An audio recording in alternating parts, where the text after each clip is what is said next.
Olha, e a expectativa para hoje, uma nova perícia médica de Adélio Bispo, autor da facada em Jair Bolsonaro, começa logo mais. Há possibilidade, inclusive, de determinação de soltura. A gente tira agora os nossos comentaristas, começando por você, Cristina Grêmio. Chama a atenção que isso ocorre nesse período ainda pré-eleitoral. E será que ele pode ser solto, Cris?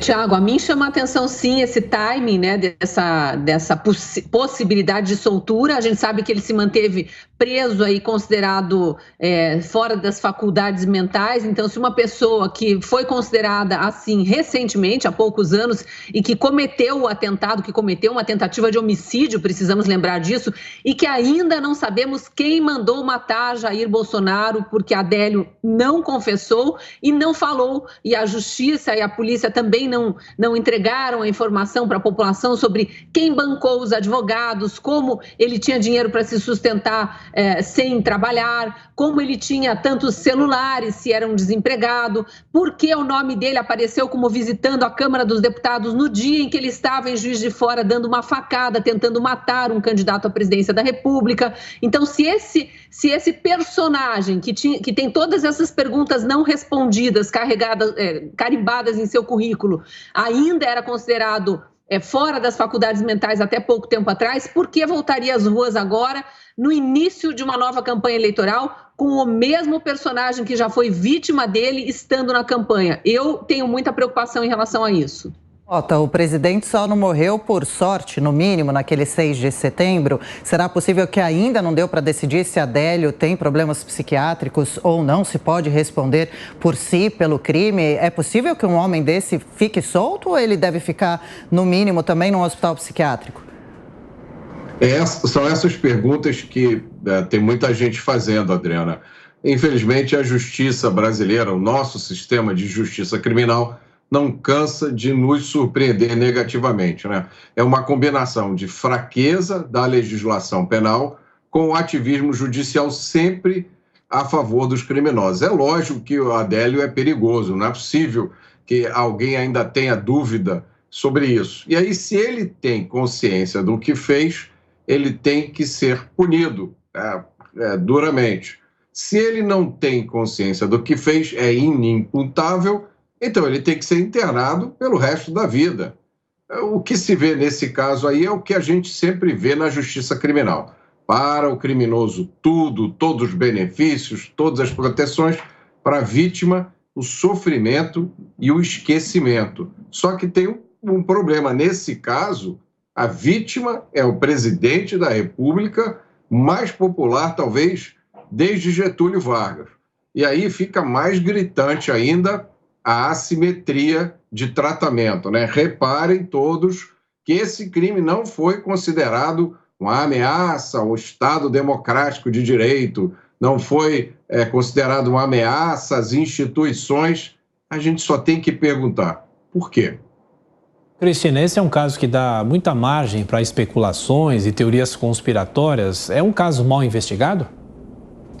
Mal investigado, e eu não chamo de teorias conspiratórias não, viu, Tiago? Foi uma pessoa foi barbaramente atacada, ela salvou-se, né, por pouco ali, por um milagre mesmo, os próprios médicos dizem isso, que uma facada exatamente nessa região em que o presidente, ou então candidato, né, mas agora presidente da República, tomou, quase sempre resulta em morte muito rápida, porque há uma infecção generalizada interna, né, órgãos internos ali atingidos.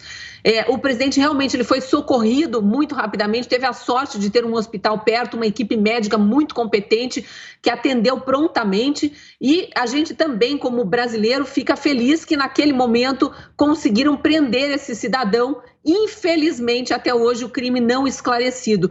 E é muito estranho, né, que outros crimes são cobrados, né? Vamos fazer uma comparação aqui com o crime, também uma tragédia da vereadora Marielle Franco e do motorista Anderson Gomes. Até hoje cobram, né? Gritam quem mandou matar Marielle, quando já tem uma boa conclusão do crime ali. E esse aí, com muitas perguntas sem resposta, eu quero destacar de novo a pergunta sem resposta, que é Brasília que deve ao Brasil. Quem registrou a presença de Adélio Bispo na entrada na Câmara dos Deputados naquele dia 6 de setembro de 2018 para criar um álibi, provavelmente para criar um álibi, caso acontecesse o que aconteceu, não desse certo a tentativa de assassinato e ele fosse preso de imediato, como efetivamente aconteceu. Queriam que ele tivesse fugido e mais tarde, se acusado, dissesse estava na Câmara. Visitando quem? Quem permitiu que ele supostamente fingisse que estava na Câmara dos Deputados? E a questão dos advogados também eu acho primordial que se responda. Quem pagou advogados caríssimos para de pronto irem defender Adélio Bispo? Ô Mota, como é possível um crime grave como esse ainda ter tantas perguntas em aberto, hein? Eu lembro que a perícia nova em Adélio Bispo começa hoje. Começou já a partir das 8, prevista até às 18 horas, mas ainda levam 30 dias para um laudo final. E essa dúvida que a Cris levanta, né, essa grande questão, você acredita, Mota, que o Adélio agiu a mando de alguém ou sozinho? Olha, com as evidências que a gente tem, com as informações que foram disponibilizadas, é muito difícil acreditar que ele agiu sozinho. Tá? Agora, esse caso exemplifica de forma perfeita as falhas do nosso sistema de justiça criminal, como ele é voltado para o criminoso. A gente viu aí cenas do que provavelmente foi a audiência de custódia do Adélio. A audiência de custódia é um procedimento ultrajante que foi criado por uma resolução do Conselho Nacional de Justiça, quase virou lei agora no pacote anticrime. Se eu não me engano, é um item que está suspenso, mas pode virar lei a qualquer momento, e que é uma audiência feita única e exclusivamente para cuidar do bem-estar do preso. Então, vocês estão vendo aí, né, o quase assassino do presidente com o microfone na mão, e o juiz pergunta para ele: o senhor foi bem tratado? O senhor está sendo bem alimentado? O senhor sofreu alguma violência na mão da polícia? Ninguém pergunta sobre o crime, ninguém pergunta sobre a vítima, não se aproveita essa audiência para já ser a primeira audiência de instrução do processo do Adélio. O outro ponto absurdo da nossa justiça criminal, que a Cristina levantou muito bem, é que os advogados criminalistas não são obrigados a declarar no processo nem o valor dos honorários, nem quem está pagando esses honorários, qual é a origem.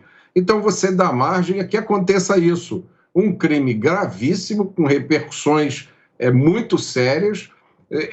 O criminoso, quando chega na delegacia, já tem vários advogados de escritórios ótimos, né, caríssimos, prontos para defendê-lo, e a sociedade não sabe de onde vem o dinheiro que paga essa defesa. Essa é uma informação importantíssima, não só no caso do Adélio, mas também no caso de traficantes, por exemplo. É uma cena comum, procuradores e promotores do Brasil inteiro já viram isso, de traficantes que são presos e quando se chega na delegacia já tem advogados caríssimos esperando eles. Aí fica a pergunta: de onde vem o dinheiro que financia a defesa desses criminosos?